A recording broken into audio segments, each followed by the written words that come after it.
Do you know who I am? I'm not just another car. I'm not another gas-hungry machine built to keep the world dependent on oil. I am the Toyota Prius, the spark of a revolution, the first true hybrid to ever roll onto the world stage. Back in 1997, the auto industry was drowning in the roar of gas engines. SUVs and sedans were getting bigger, thirstier, and dirtier. The idea of fuel efficiency was treated like a joke. Automakers laughed at the thought of a car that could run on both gasoline and electricity. They said it was impossible, too complex, too risky, too unnecessary. But Toyota? Toyota thought differently. Akio Toyoda once summarized the company's DNA with one powerful truth. We don't just build cars, we shape the future of mobility. And in the 1990s, shaping the future meant taking a gamble no one else dared to try. So Toyota's engineers went to work. Against every doubt, every headline mocking the idea of hybrids. Every competitor claiming it would fail. They built a car that rewrote the rules. The Prius.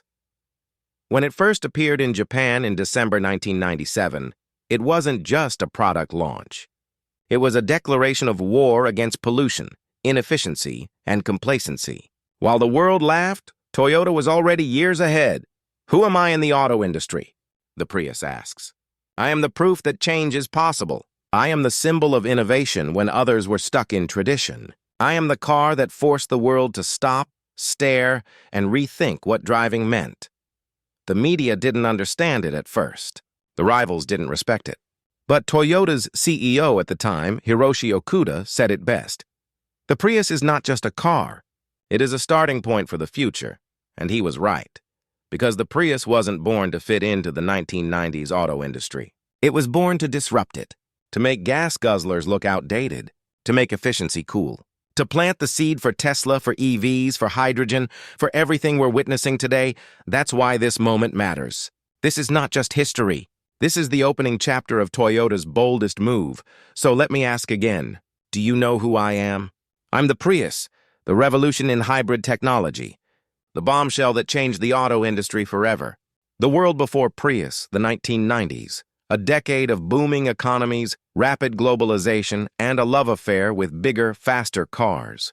The roads of America, Europe, and even parts of Asia were dominated by gas-thirsty SUVs, V8 sedans, and trucks that bragged about power, not efficiency. But behind the glamour of chrome and horsepower, a darker reality was emerging. Oil prices were unstable. Nations grew nervous about their dependence on foreign oil. Smog was choking cities like Los Angeles, London, and Tokyo. Scientists warned that climate change was no longer a distant theory. It was happening. Carbon dioxide emissions from vehicles were climbing at alarming rates, and governments had no real answers. Still, the auto industry wasn't listening. Instead of solving the problem, most automakers doubled down on the status quo. Bigger engines, more cylinders, more speed, efficiency? That was seen as boring. Clean air? That was a problem for someone else to solve. But Toyota was different. Inside its headquarters in Japan, executives and engineers watched the world carefully. They saw two truths. First, oil was finite. Second, the planet couldn't handle endless pollution. While rivals chased short-term profits, Toyota dared to ask a radical question. What if we created a car that used less gas, produced fewer emissions, and still worked for everyday drivers? It was a gamble that went against everything the auto industry believed at the time. No one was asking for hybrids. No consumer survey pointed to a demand for them. And yet, Toyota's leaders, from CEO Hiroshi Okuda to the engineers working in secrecy, believed the future would demand it. This is where Toyota's courage stood apart. While Detroit was obsessed with horsepower and Germany with luxury, Toyota was obsessed with sustainability. It wasn't about building the flashiest car of the 1990s. It was about building the car that the 21st century would need. And in this world, filled with rising oil concerns, choking pollution, and political fights over energy, the foundation for a revolution was being laid. Because Toyota understood something that others ignored. Innovation isn't about reacting to today. It's about preparing for tomorrow, and tomorrow was calling. The world before Prius was one of denial. Automakers refused to change. Drivers didn't believe in alternatives. Governments lacked vision. But in that silence, Toyota was already designing the car that would break the pattern. This is why the Prius mattered so much when it finally arrived. It wasn't just another new model on the showroom floor. It was the answer to a problem no one else dared to solve. Every revolution begins with a dream. For Toyota, that dream was to combine two worlds that were never meant to coexist: the raw power of a gasoline engine and the silent efficiency of an electric motor. In the early 1990s, a small group of Toyota engineers dared to imagine something radical. What if a car didn't have to choose between gasoline and electricity? What if it could use both, switching seamlessly, capturing the best of each, and wasting nothing?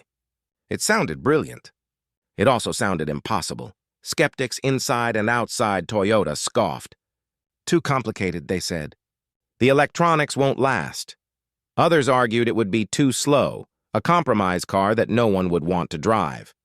And the biggest criticism of all, it's too risky. Why spend billions developing a car no one is asking for? But Toyota's leadership saw the bigger picture. They knew the world was changing. Oil shocks in the 1970s had already shaken global confidence. Pollution was rising. And Japan, as a resource-scarce nation, could not afford to ignore the future of energy. So the engineers pushed forward. In secrecy, they experimented with a new system, a synergy drive that could let a gasoline engine and an electric motor work together.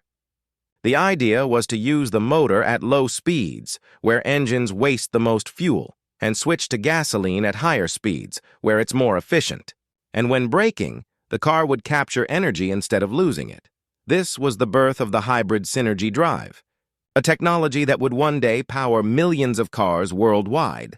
But in 1995, it was still just a fragile prototype. Early test cars were clunky, unreliable, and filled with wires and computer chips that often failed. Many inside Toyota believed the project would collapse, yet the engineers refused to quit. They worked night and day, pushing the limits of what was possible. Finally, in 1997, Toyota made its gamble. Against every prediction of failure, the Prius was launched in Japan. It wasn't flashy. It wasn't the fastest. But it was the world's first mass-produced hybrid car. The gamble paid off. The Prius became a symbol, not of speed or luxury, but of vision. Toyota had done what no other automaker dared to do: put the future on the road before the world was ready for it. This was not just a car. It was a declaration, a statement that technology could be reimagined, that engineering could solve what politics could not, and that Toyota was willing to risk everything to change the industry. The birth of the Prius was the birth of a movement, and it all started with a dream that others dismissed as impossible: how the Prius works. When the Toyota Prius hit the roads in 1997, people wondered, how does it actually work?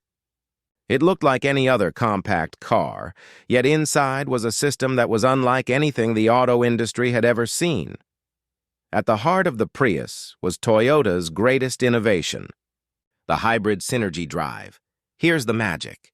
Instead of choosing between a gasoline engine or an electric motor, the Prius used both, intelligently, automatically, and seamlessly, at low speeds. When cars typically waste the most fuel, the Prius relied on its electric motor. This meant quiet driving, no fuel burned, and zero emissions. Perfect for city traffic. But when more power was needed, like accelerating on a highway, the gasoline engine would kick in. It wasn't either or. The system constantly balanced the two, ensuring maximum efficiency at every moment. And then came the real genius: regenerative braking. In a normal